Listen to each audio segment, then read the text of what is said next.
Lightning Lane MultiPass system will either buy you time and peace of mind, or it'll cost you more than just money. So, is it worth it, or should you skip it? Every Disney trip runs into the same problem at some point. You just don't have enough time to do everything. Lines are long, the day flies by, suddenly reality hits. Once wait times climb, every decision's going to start costing you something. Time, energy, or money. That's where Lightning Lane MultiPass comes in. It's a paid shortcut through the day with real consequences either way. Before we get into how Lightning Lane MultiPass actually works, there is something important to understand. Yeah, this isn't a question about skipping lines. Of course, everybody wants to skip the lines. This question is actually about how much of your day you want to plan around your phone. But to understand the trade-offs, you have to understand the system. So let's get into it. So what is Lightning Lane? Lightning Lane MultiPass is a paid system that lets you reserve return times in the My Disney Experience app for select attractions instead of waiting in the standby line. But the value doesn't come from purchasing it. It comes from knowing how to use it. You're not skipping lines completely, you're scheduling them. You choose a ride, select a return window, show up to the ride during that window, and use a shorter line. You can only hold 3 ride reservations at a time, and once you redeem one, you can select a new reservation. The catch is that everything happens in the app. Which rides you can book, when you can book again, and how much time you actually save depends on how well you're managing those reservations throughout the day. So this isn't just paying for access, it's paying for a system you have to actively use, and how familiar you are with the system makes a big difference in whether Lightning Lane feels helpful or frustrating. Since availability drops in real time, Lightning Lane favors guests who actively manage return times rather than passively selecting them. In practice, that creates a gap between guests who treat it like a set it and forget it purchase and guests who treat it like a system that they're constantly adjusting. There are also other factors that come into play which will directly affect your Lightning Lane experience. Guests staying on Disney property will have access to purchase Lightning Lanes 7 days in advance, while guests staying off property or locals visiting for the day will have access 3 days in advance. By the time off-property guests or locals are able to book Lightning Lanes, many of the top attractions may already be gone. Another consideration includes how many other guests purchase Lightning Lane the same day as you. The more people competing over Lightning Lane options, the less likely you are to be able to score a skip for every ride. In fact, you're only guaranteed 3 line skips, and those are the 3 you choose the day that you purchase Lightning Lane. Anything that you score after those initial 3 depend on availability and your ability to navigate the app well. Let's talk about cost. Lightning Lane MultiPass is not a small add-on. It's a per person, per day cost.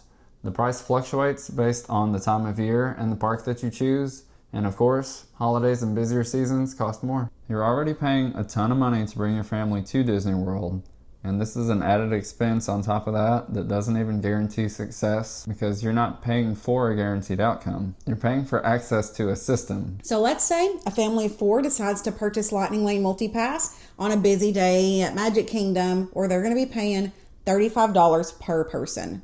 That's an extra $140 on top of the price you pay for each park ticket. Now let's say you only got to skip the line on 3 rides, and it's the 3 rides you chose the day that you purchased Lightning Lane. You may not feel like the cost was worth the reward, but if you have someone actively checking the app throughout the day, scoring those Lightning Lanes after you redeem one, you could easily skip the line on 5+ rides depending on availability. So when you're deciding if Lightning Lane MultiPass is worth it, the question isn't just, can we afford it?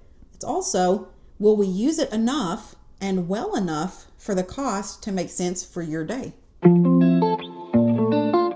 So who is Lightning Lane actually for?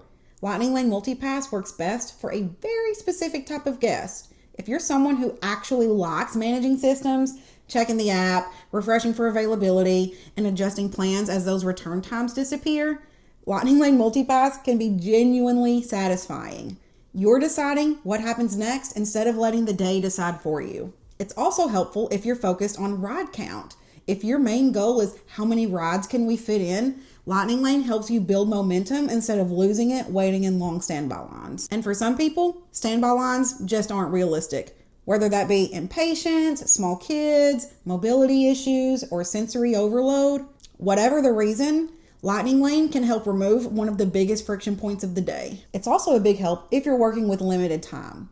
So if you're park hopping, you're only doing a half day, or you're arriving late into the park, you don't have a full day to check everything off of your to-do list. Lightning Lane helps squeeze everything into a smaller window. One underrated upside of Lightning Lane is that it allows you to plan for later without having to rush now. You can lock in a few return times for the afternoon or the evening, and you can really just enjoy your morning leisurely. Sleep in, eat breakfast, visit the resort pool. By the time you make it into the park later, you've got at least 3 lightning lanes waiting for you. For some people, that structure creates breathing room instead of pressure, and it really changes your whole park day. Where Lightning Lane really starts to fall apart is when people expect for it to simplify their day, because it doesn't really do that. First of all, it demands attention. You're checking availability, refreshing the app, watching return times disappear, and deciding whether to grab something now or wait for something better later. That mental load is constant, and for some people it pulls focus away from just being in the park. Also, if you get stressed out at the thought of trying to book a ride and it disappearing right in front of your eyes, or right as you press the confirm button, the time changes, this also might not be the best option for you because it happens a lot. Second, it doesn't guarantee efficiency in the way people expect. Lightning Lane doesn't really reward a tight plan, it rewards flexibility. Lightning Lane availability is not spatially logical, and it's also not priority aligned. Availability opens and closes based on demand, not geography. So even if you start your day with a plan, Lightning Lane can push you into zigzagging across the park to chase the next available return time. That can mean more walking, more backtracking, and less of that natural flow people expect when they hear, skip the line. If you have people in your party who can't navigate the park in that way, this will become very challenging for them. There's also the reality that value is not evenly distributed. You're only guaranteed the first 3 rides that you choose when you purchase, and after that it all comes down to availability, timing, and your skill. Finally, there's the cost itself. Lightning Lane doesn't fully replace waiting, it replaces some waiting with planning, attention, and money. If you're already feeling stretched on price, or if paying extra makes every decision feel heavier, then this can change the tone of your entire day. And that leads us to the verdict. Is Lightning Lane MultiPass worth it, or should you skip it? Both paths require flexibility, but they feel very different. Without Lightning Lane, you're flexible because you're not locked in, which means you decide as you go. With Lightning Lane, flexibility shifts. You may bounce around the park based on availability, but you gain something else. Scheduled return times that give your day a framework instead of guesswork. Lightning Lane MultiPass is worth it if you enjoy actively managing your day, if you actually care about ride count, and if you're comfortable staying engaged with the app to get the most out of it.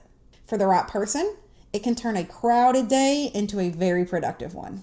This would be a skip if refreshing an app, watching return times, or adjusting plans starts to sound exhausting. It's really hard to enjoy something you're stressed out about using. So here's a verdict, plain and simple. It's worth it if it solves a problem for your trip. And if it creates one instead, it's a skip. See you in the next one.